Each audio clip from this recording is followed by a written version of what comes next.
"You've lost your mind. You're old, confused." That's what I heard from my own children. They abandoned me and mocked my dignity. My own children. On the day I turned 80, I truly believed I would at least receive some gesture of affection. I expected a warm hug, a simple cake, maybe a few words of gratitude. But instead, I found only cold stares, muffled whispers, and a cutting silence. On the table, there were no candles, no flowers, only a stack of papers my children placed in front of me. "Mom, it's time. You need to understand you're becoming a burden to all of us." The words, spoken without a quiver, sliced through my chest like sharp blades. I took a deep breath, trying to hold on to my dignity. Silence was my only answer, though inside, my heart bled.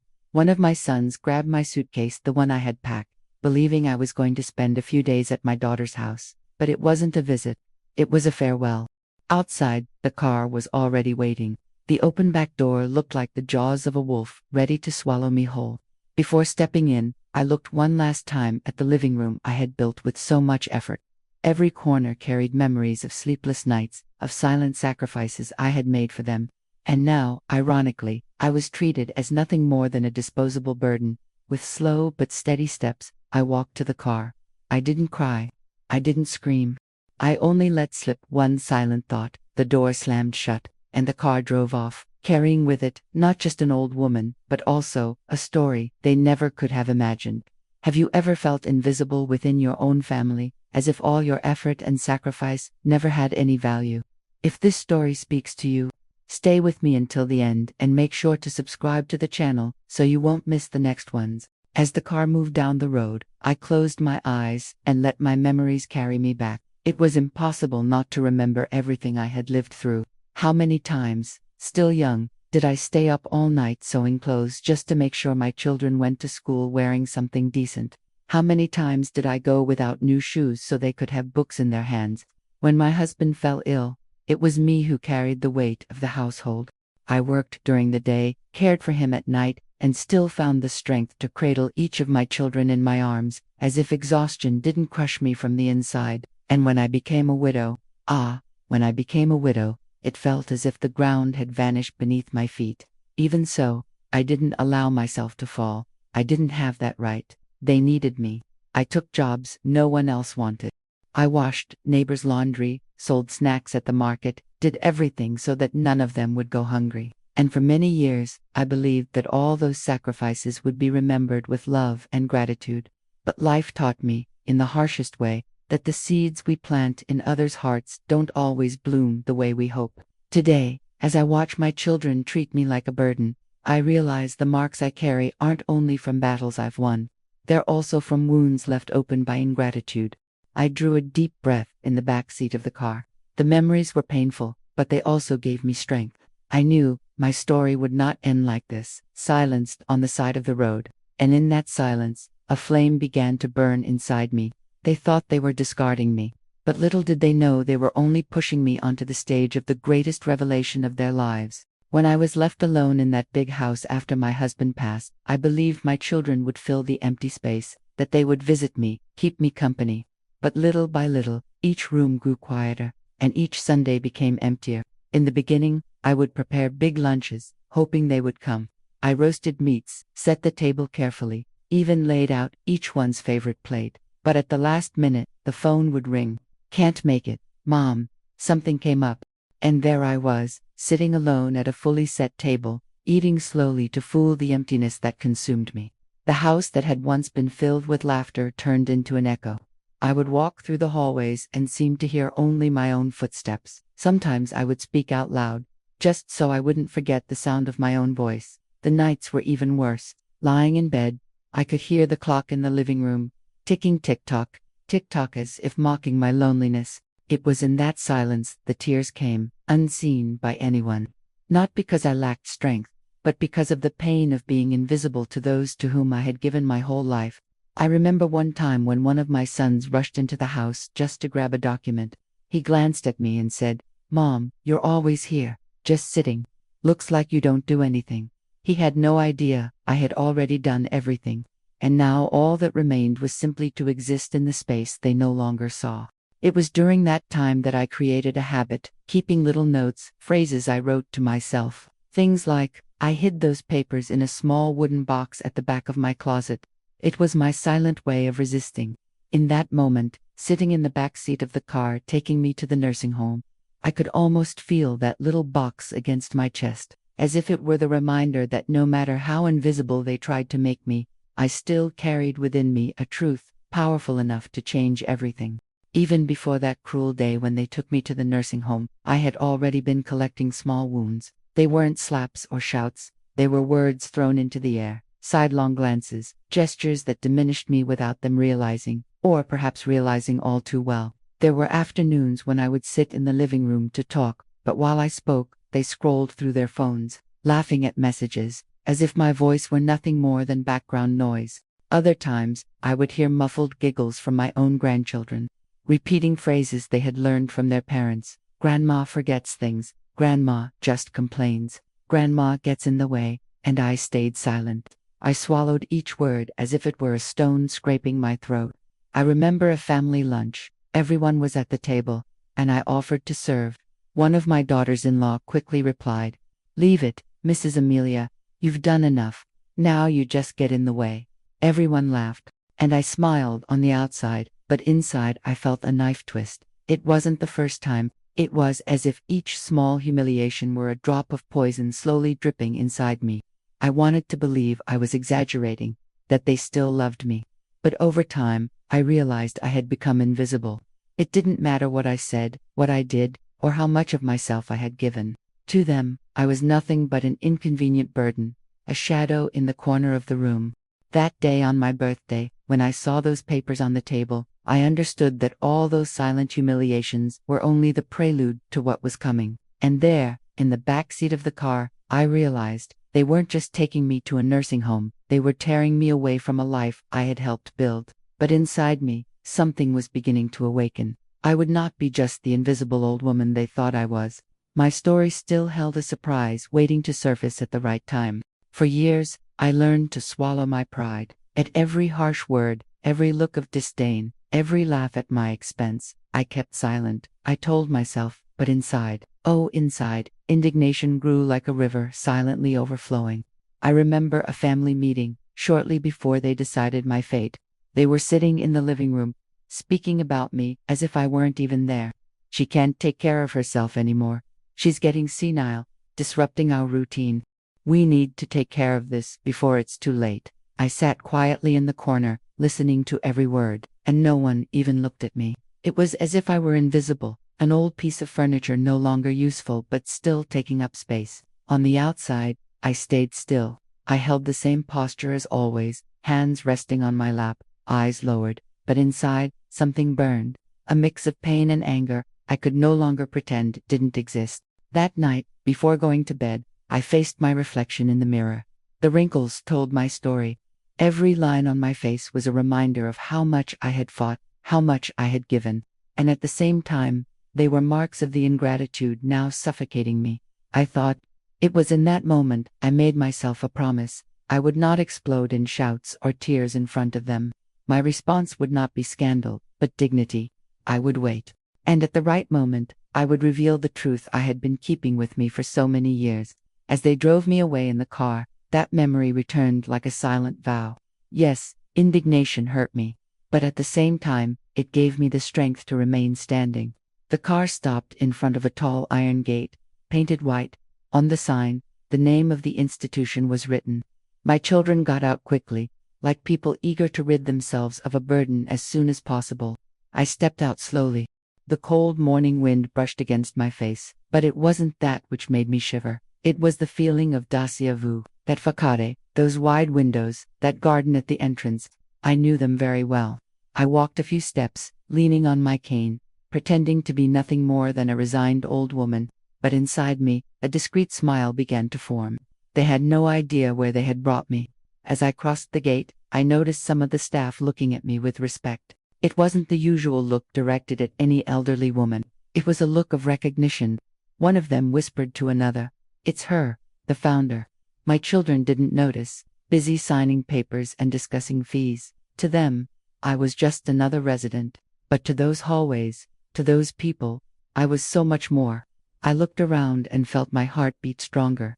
Every detail of the architecture carried memories. The wooden staircase I had insisted on keeping. The garden with the flowers I had personally chosen years ago. They thought they were discarding me, but unknowingly, they had brought me back to one of the places I had helped raise with my own hands and my own vision. I gripped my cane firmly, kept serenity on my face, and thought silently.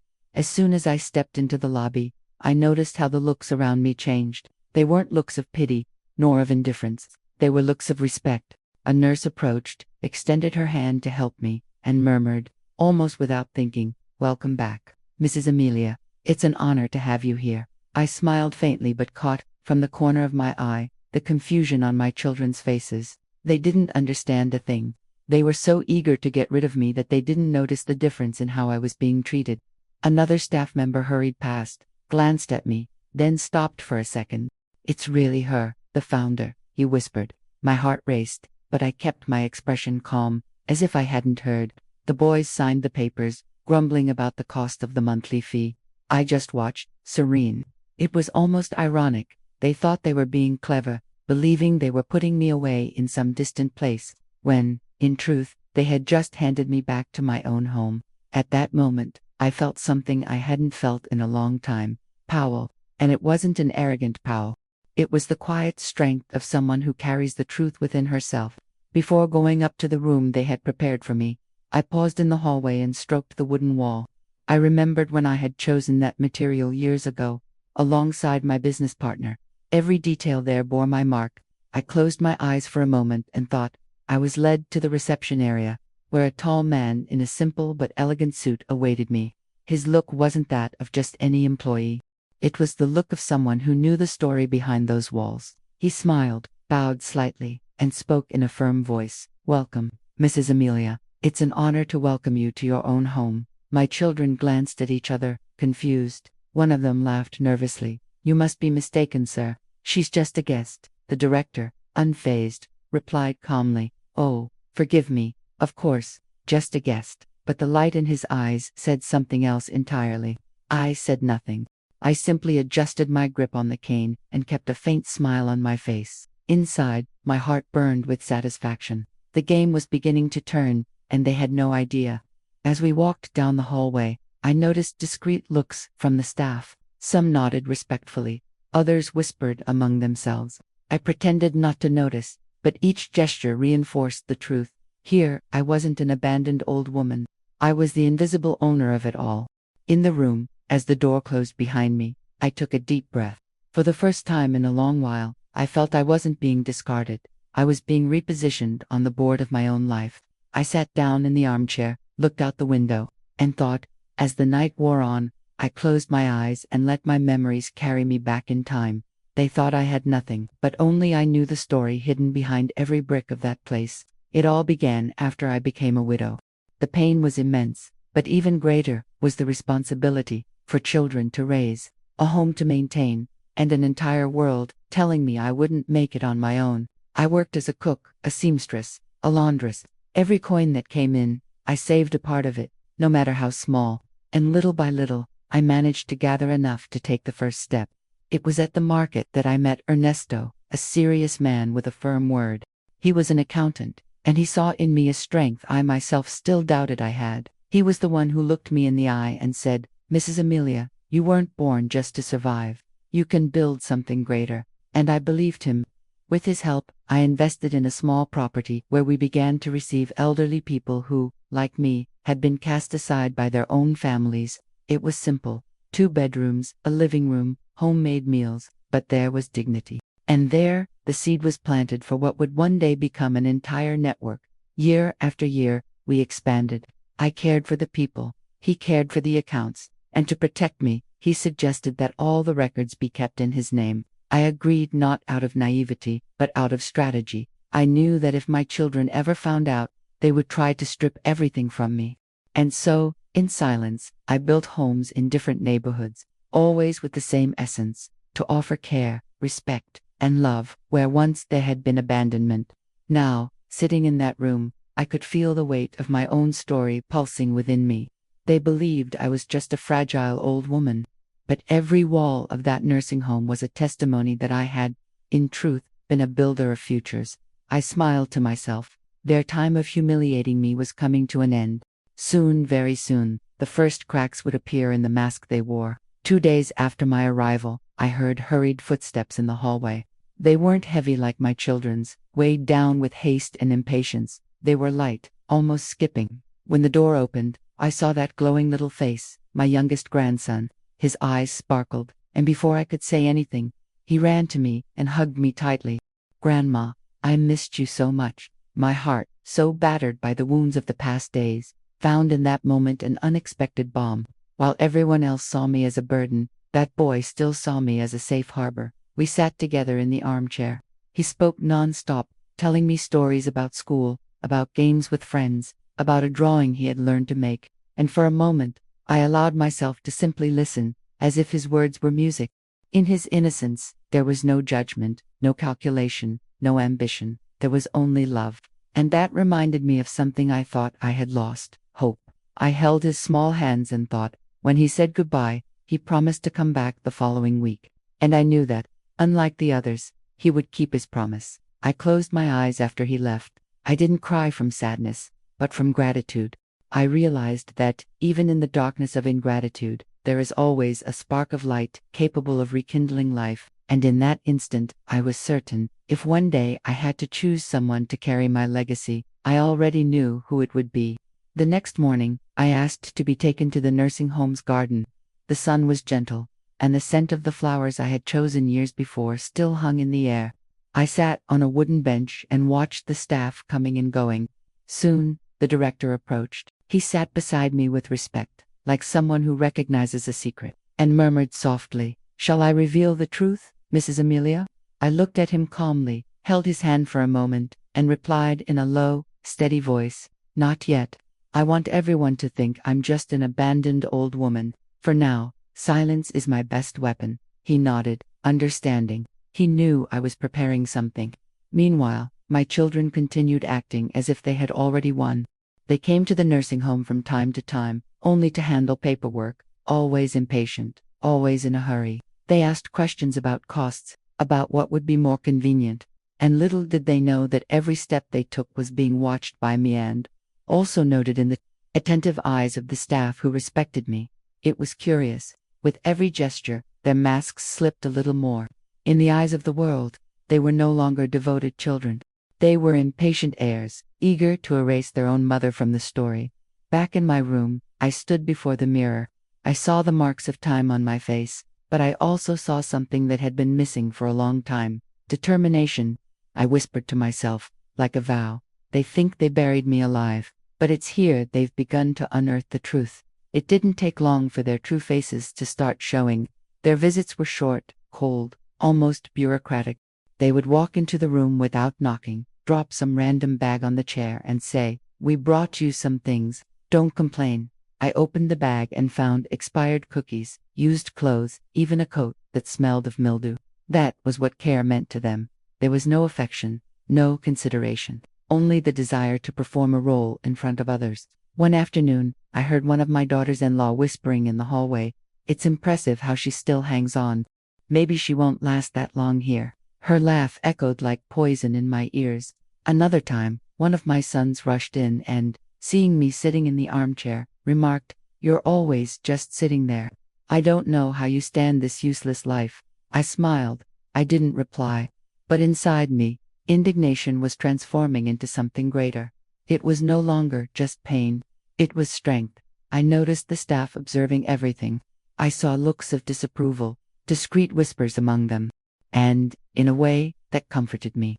I wasn't as invisible as my children thought. The truth was beginning to seep through the cracks. That night, before sleeping, I thought, they believe they're in control, but every act of contempt is another piece of evidence that will soon be used against them. I lay down with a faint smile. It was almost poetic. While they tried to erase me, they were unknowingly writing their own end. The days went by, and I realized that within those walls, I was not just the old woman abandoned by her children. While they ignored me, others were watching.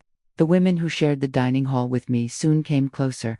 One of them, with a tired look, confessed, "My son never came back. I feel like I'm worth nothing anymore." I took her hand and answered firmly, You're still worth everything. The problem isn't in us. It's in the hearts of those who forgot us. From then on, I became a constant presence among them. I helped those who struggled to eat, comforted those who cried in the silence of the night, told old stories to calm the most anxious. I didn't do it to be noticed. I did it because I've always believed dignity doesn't depend on age or on anyone's approval. And it was this way, in silence, that I began to earn everyone's admiration. The staff looked at me differently. They didn't see a frail guest, but a woman of strength, someone who inspired. The director, in particular, seemed to understand that this calm strength was only the tip of the iceberg of my true story. One morning, as I walked through the garden, I heard two assistants commenting, "She's different. She carries a strength you can't explain." I smiled to myself. It was curious. My own children didn't see who I was, but strangers, who barely knew me, perceived in minutes what my family had chosen to ignore for a lifetime. That night, I wrote another note for my secret box. I don't need to shout to be heard. My strength is silent, but it echoes where it must. And I slept in peace, knowing the time of revelation was drawing near. That night, when everyone was already asleep, I asked the director for a discreet favor. He brought me the office phone, in a private room far from the hallways. My hands trembled slightly, not from fear, but from the strength that had begun pulsing through me again. I dialed the number I knew by heart, even after so many years. When Ernesto's steady voice, my business partner, answered, I felt immediate relief. "Amelia, I thought you'd never call me again. Do you need me?" "Yes, I do. The time has come to prepare the ground. But carefully. No one can suspect." I told him the essentials. My children had put me in the nursing home, not knowing that the place was one of the ones we had built together. I explained that I wanted to keep observing, but it was already time to start moving the pieces. "Understood. Do you want me to freeze the assets that are at risk?" he asked. "Not all of them yet. Just enough for them to sense something's out of place. I want to see their reaction first." I hung up the phone with a lump in my throat, but also with a sense of victory. I was not just a forgotten old woman. I still had power, and I knew exactly how to use it. Back in my room, I faced my reflection in the mirror. The wrinkles told a story of battles, but at that moment, I saw something different in my eyes. Clarity. I whispered softly, as a reminder to myself, "They think I'm a discarded piece. Little do they know, I've always been the hand moving the board." And with that thought, I fell asleep. But within me, the first threads of a plan were already being woven. A few days later, I noticed the air had changed. My children walked into the nursing home, more restless than usual. They spoke loudly, their faces tense, crumpled papers in their hands. "This can't be. How did this happen?" I heard one of them say, "The accounts are gone. The money didn't come in. Something's wrong." I pretended to be distracted, gazing out the window of my room, but my ears caught every word. My heart filled with a quiet satisfaction. The first thread of my plan had been pulled. That very day, I found my youngest grandson in the hallway. He ran in, hugged my legs, and whispered, "Grandma, I heard Dad and my uncles arguing. They said they're going to solve everything before you get in the way." I looked deep into his eyes. So innocent, so pure. He didn't fully understand, but he brought me the missing piece, confirmation. My children were already suspecting that something bigger was moving in the shadows. I hugged him gently and only replied, "Don't worry, my dear. Sometimes silence is more powerful than shouting. Do you understand?" He nodded, still holding my hand. When he left, I remained alone in the room, and I thought. I took a deep breath, adjusted the blanket over my legs, and smiled in silence. The game was only just beginning.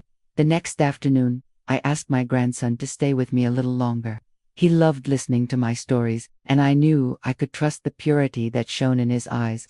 I closed the bedroom door and sat on the edge of the bed, calling him closer. He settled beside me, his little feet swinging without reaching the floor. I held his small hands in mine and took a deep breath. "My dear, I need to tell you a secret. But it's a big secret, one you must keep only to yourself." His eyes widened with curiosity. He quickly crossed his chest with his hand, as if swearing silence. "You see this place we're in? This nursing home? It doesn't belong to strangers. It's mine. I helped build every part of it, and not just this one. There are others, an entire network that was born from my hands, my work, my effort." The boy was speechless for a few seconds, trying to understand.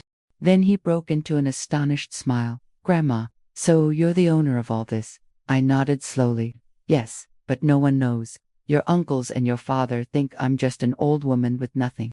They have no idea what lies hidden behind this facade. He hugged me tightly, and in that embrace, I felt safe. It wasn't naivety, it was intuition. That boy would never betray me. He was different. He looked at me with love, not greed. Do you promise not to tell anyone, not even your dad? I asked. He nodded firmly, as if carrying an invisible treasure. At that moment, I knew, when the time came to reveal everything, he would be the key, the bridge between silence and truth. I left that conversation feeling lighter, and I wrote in my secret note, "Today, I planted a seed in my grandson's heart, and I know it will be in him that my true legacy will bloom." That night, the weight of the secret I had shared with my grandson gave me courage. I knew it was time to take the first step. Not to take revenge immediately, but to shake the false security in which my children lived. I waited until silence filled the nursing home. I asked the director once again to take me to the phone. I called Ernesto, my old friend and business partner, and spoke in a low voice, like someone giving a final order. It's time to pull the first thread. Freeze the accounts, linked to the smaller properties. Nothing that points back to me yet, but enough to leave them desperate. On the other end of the line, there was only a brief silence, followed by, "Understood." By the next morning, the effect had already begun to spread. One of my sons arrived at the nursing home frantic, speaking loudly in the hallway, not caring who heard. "The bank froze the account. It doesn't make sense. We need that money to pay the debts." Another replied, nervous, "If we don't fix this soon, we'll lose the farm property." I sat in the armchair in my room, pretending not to hear. But inside, a flame burned. It wasn't pleasure in their pain. It was the certainty that justice was beginning to take shape. My children, so arrogant, were tasting the bitter flavor of insecurity. And this was only the beginning. I smiled silently, adjusted my blanket over my legs, and thought, they always believed they could control me. Now they will discover they never had control over anything. It didn't take long for the news to spread beyond the walls of the nursing home. In the small town where we lived, any whisper became an echo, and the murmurs began to gain strength on street corners, in bakeries, even inside the church. "Did you hear? Mrs. Amelia's children are drowning in debt. They say the bank froze their accounts. Looks like they didn't manage well what they inherited from their father." I didn't need to leave to hear it. The staff themselves, without realizing, brought me the echoes of those conversations. And each comment was a reminder their masks were starting to crack. In the dining hall, one of the elderly women who received frequent visits from her family told me, "My son said he saw one of yours at the bank. He was red-faced, shouting, like the world was collapsing on him." I feigned surprise, only raising my eyebrows, but inside, silent satisfaction bloomed. It wasn't cheap revenge, it was justice in motion. My children had always cared more about appearances than affection. They loved posing as a respected, prosperous, successful family. Now, before society, they were starting to be seen as failed heirs, incapable of sustaining the name they had so proudly defended. I smiled to myself and thought, it's curious, while they try to erase me, they are the ones becoming invisible in the eyes of others. And in that instant, I realized something even greater. It wasn't only inside the home that the truth was preparing to be revealed. It was in the entire world around them. The rumors spread too quickly, and soon I realized my children could no longer hide their desperation. They came to the nursing home together, as if marching into battle. They entered my room without ceremony, throwing papers onto the table.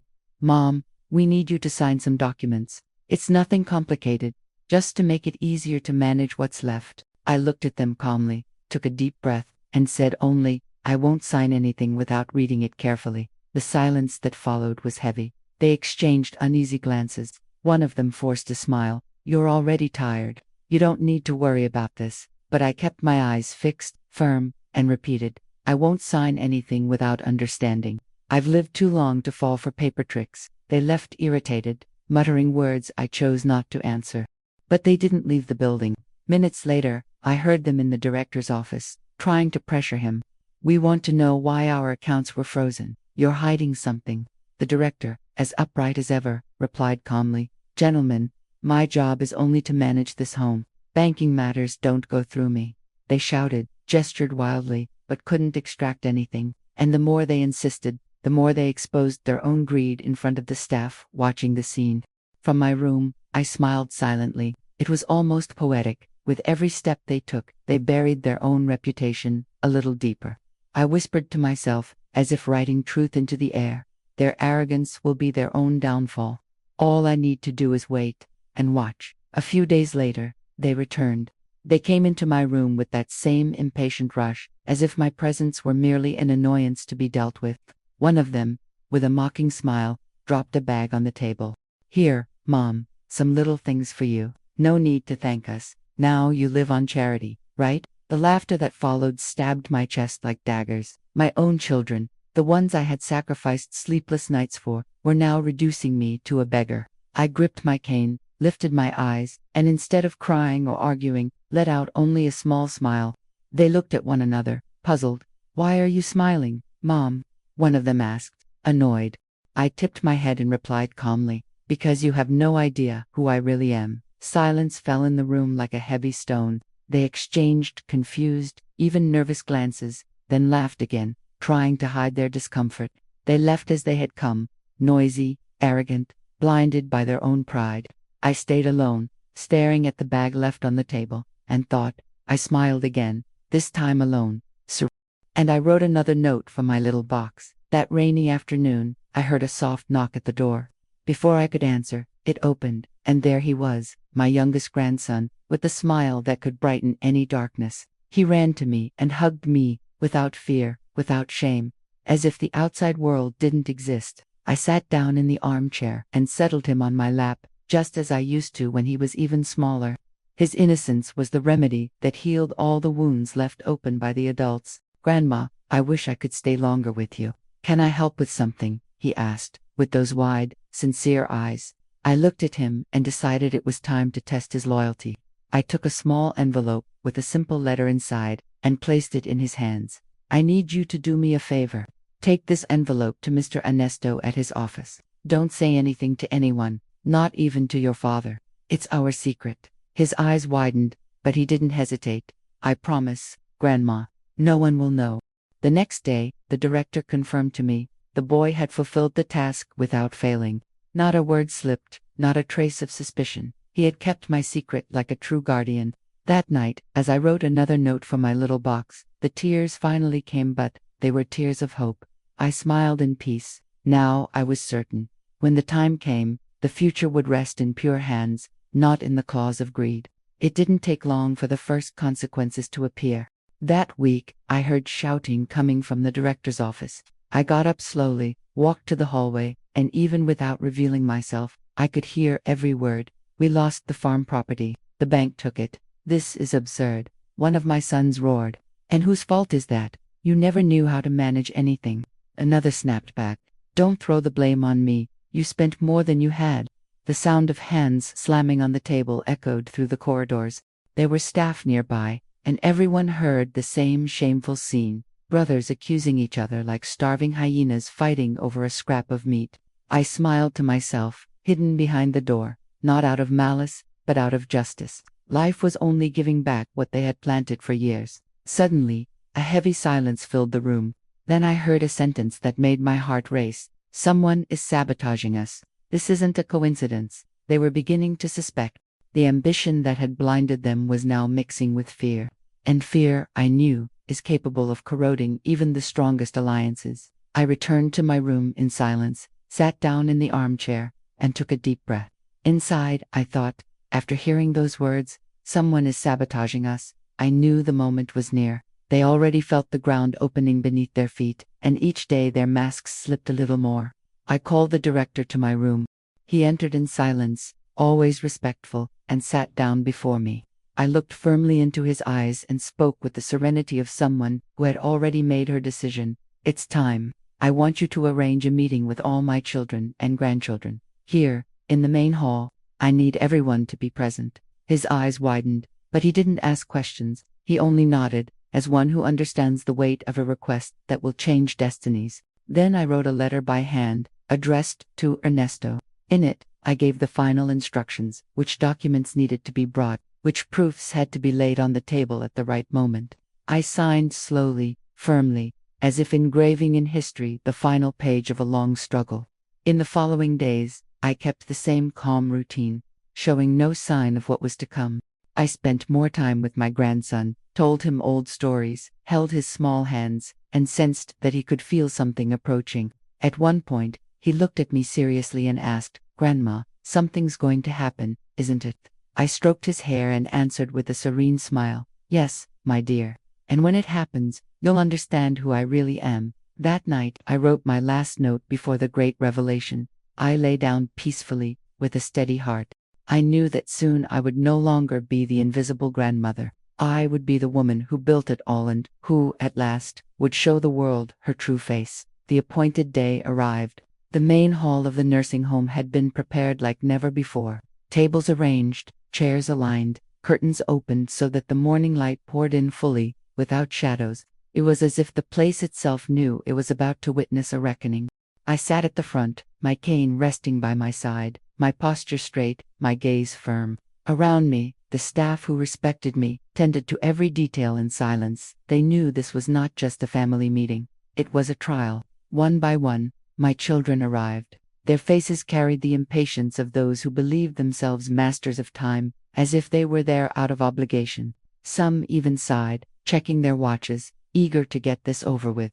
My grandchildren came too, some not quite understanding why so much formality, and among them, my little guardian ran to me, holding my hand with the firmness of someone who knew he was about to witness something important. The director closed the hall doors. The silence that followed was dense, almost suffocating.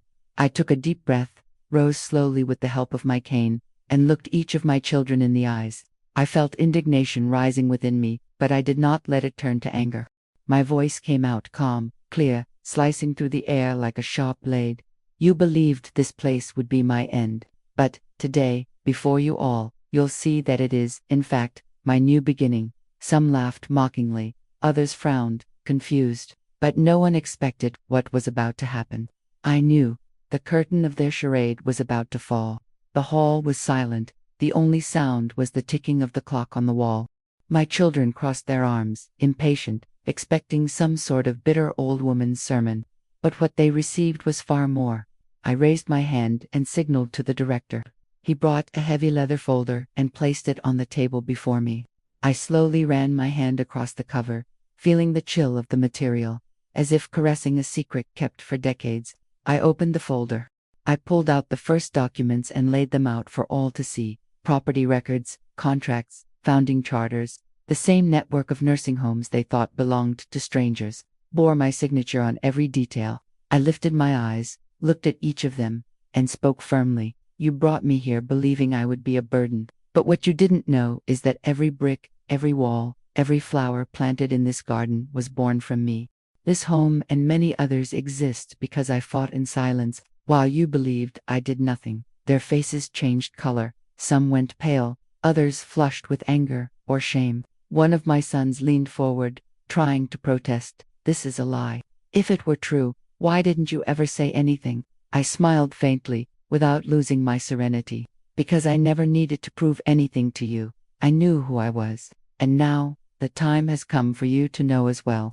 My words echoed through the hall, splitting the silence like thunder. I could see in the eyes of the staff and even in some of my grandchildren the spark of surprise. The truth was beginning to take shape before them all, and in that instant, I realized the game had turned forever. After I revealed the documents, the hall was in shock. My children, who had always spoken so loudly, were now speechless, and in that silence, I decided to go further. Leaning on my cane, I walked to the center of the room. I looked at the first one, my eldest son, and said, "You, who so many times accused me of being useless, do you remember the nights when I sewed clothes so you could have a school uniform? While you slept, it was my hands that bled from the needle." He lowered his eyes, unable to meet mine. I turned to my eldest daughter. "And you, who told everyone you took care of me, where were you when I spent entire days alone in that house, waiting for a visit that never came?" Tears welled up in her eyes, but she couldn't bring herself to answer. I turned to another son, always arrogant. "You called me a burden, a weight. But it was with the money I quietly saved that I paid for your college. It was with my sacrifice that you reached where you are." With every word, I felt the weight of ingratitude being returned to those who had wounded me, not with shouting, not with violence, but with the naked, unvarnished truth. The staff stared in astonishment. Some of the elderly murmured among themselves, moved, as if my voice also spoke for them. And my grandchildren, oh, my grandchildren looked at me wide-eyed, finally seeing the woman behind the invisible grandmother. At last, I faced them all together and said, "You always saw me as someone lesser. But it was this heart, the one you despised, that sustained each of you. Today, before everyone, the masks have fallen. You are not devoted children. You are greedy heirs who never knew how to see the truth." The silence that followed was deafening. And in that moment, I knew there was no turning back. The wounds were exposed for all to see. When I finished my words, one of my sons, the most arrogant of them all, slammed his hand on the table and stood up. His face was red, his eyes sparking with anger. "This is nothing but a fabrication. You're old, confused. You want to show off in front of everyone, but you have no proof." His voice echoed through the hall, dripping with contempt. But before he could finish, the director brought another folder and opened it before everyone. Contracts, signatures, notarized records, old receipts. Each sheet was a brick of the truth I had built throughout my life. The staff, who had long known the story in silence, began to murmur.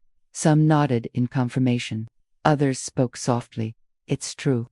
She's always been the founder." Then one of the oldest aides stood up. She looked straight at my children and said, "I've worked here since the beginning.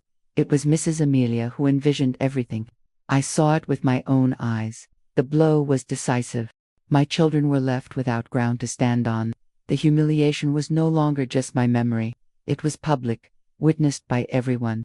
I looked at the son who still tried to deny it and spoke, calm but as firm as a verdict. "You can shout all you want, but against the truth, no voice can stand." He tried to say something, but his own throat failed him. The silence of the hall weighed on his shoulders like a chain. And I, who had been silenced so many times, now had all eyes on me. It was in that instant I understood. The humiliation they had tried to impose on me had returned multiplied, before everyone, and there was no escape. I let the silence stretch. I wanted each of them to feel the weight of their own shame before hearing what I was about to say next. Leaning on my cane, I walked to the table. I picked up a sealed envelope one Ernesto had given me days earlier, and held it up before everyone. "This is my updated will. And today, before you all, I announce the final decision of my life." I saw my children shift in their chairs, anxious, their eyes gleaming with ambition. It was almost ironic. Even after everything they had just heard, they still expected to leave with their pockets full. I opened the envelope slowly, took out the document, and continued, "You, who called me a burden, you, who abandoned me and mocked my dignity, you are out. You will inherit nothing of what I built." The shock was immediate. One of them shouted, "This is absurd. You can't disinherit us." I kept my voice serene but firm as steel. "Oh yes, I can. And I have. Because inheritance is not an automatic right. It is a reward for love and care. And you gave me neither." Then I looked at my youngest grandson, who remained quiet in the corner, his eyes brimming with tears. I extended my hand to him and announced, "The greater part of what I've built will go to the one who always offered me something you never knew how to give: presence, affection, and respect. This boy will be the heir of my story." The hall filled with murmurs. My children stood, outraged, trying to protest, but I remained firm, holding my grandson's hand, feeling in it the purity that was absent in all the others. In that moment, the decision was made, and nothing and no one could turn it back. As soon as I finished my words, the hall erupted in shouts. My children, who had always prided themselves on their respectable posture, now revealed what they truly were: greedy and desperate. "You've lost your mind," one of them yelled, slamming his hand on the table. "After everything we've done, this is how you treat us." Another wind, trying to force tears that wouldn't come. "This isn't fair, Mother. That boy isn't even old enough to understand the value of what he's getting." I remained seated, serene, holding my grandson's hand. My heart beat steadily, not with nerves, but with certainty. I looked at each of them and said calmly, "You speak of justice, but it was you who denied me any sense of justice my entire life. How many times did you humiliate me? How many times did you leave me alone? Today, you reap only what you have sown." One of them knelt before me, trying to appeal. "Mother, forgive me, I was wrong, but you can't leave us with nothing." I held his hand, looked into his eyes, and replied, "Forgiveness exists, but don't confuse forgiveness with reward. Forgiveness I have already given you in my heart. The reward belongs only to the one who treated me with true love." Tears streamed down his face, but I did not waver. The decision was made, and for the first time in many years, I felt that justice was finally balanced in my hands. While they despaired, I realized that my silence, so often mistaken for weakness, was now revealed as my greatest strength. They shouted, begged, threatened, and I only watched, serene, knowing their fate was already sealed. After the shouting subsided and the weight of my decision fell upon them all, I felt the atmosphere in the hall shift. There was no longer only revolt. There was silence, timid murmurs, and different looks. My grandchildren, who until then had followed their parents in everything, began to draw closer to me, some with shame, others with tears in their eyes, as if finally realizing the truth that had always been before them. The director and the staff looked at me with profound respect, as if witnessing a rare and powerful act of justice, and by my side, my youngest grandson held my hand tightly, as if promising never to let go. In that moment, I didn't feel empty pride, nor a desire for revenge. I felt peace, a peace that came from the simple fact of knowing that, despite the pain, my life had not been in vain. I looked at the boy and smiled. He, shyly, leaned his head on my shoulder, and in that silent gesture, I realized that my legacy was not made only of houses or bank accounts. It was made of values, of examples, of love passed on in silence. I reflected on everything I had lived through, the nights of loneliness, the swallowed humiliations, the tears hidden in the pillow, and I understood that each wound had prepared me for that moment. I whispered to myself, I was never invisible. I was necessary. And now, at last, I am recognized. And for the first time in many years, I felt that my story did not end in pain, but in hope. That night, I returned to my room in silence. I closed the door gently, sat in the armchair by the window, and gazed at the moon. It lit up the garden I had chosen years before, and it seemed to tell me. I took my little box of notes from the closet. I opened it carefully and read some of the messages I had once written to myself in the darkest times. I smiled. Each phrase was a reminder that even when no one saw me, I never stopped believing in myself. My grandson entered the room quietly, as if not wanting to interrupt. He held a flower he had picked from the garden. He placed it in my hands and simply said, "Grandma, I will take care of you. And I'll take care of all this, just like you took care of me." Tears filled my eyes, but they were not of sadness. They were of gratitude. There was the proof that true love always finds a way. I wrote my final note and left it on the table, this time not hidden. I lay down peacefully, closed my eyes, and took a deep breath. I was no longer the invisible grandmother. I was the woman who built, endured, and won with dignity. And as I looked out the window one last time before sleeping, I felt my heart at peace. Silence was no longer loneliness. It was fullness. And in your opinion, was I fair in my decision, or should I have acted differently? Tell me in the comments. I want to know what you think. And don't forget to subscribe to the channel so you won't miss any story.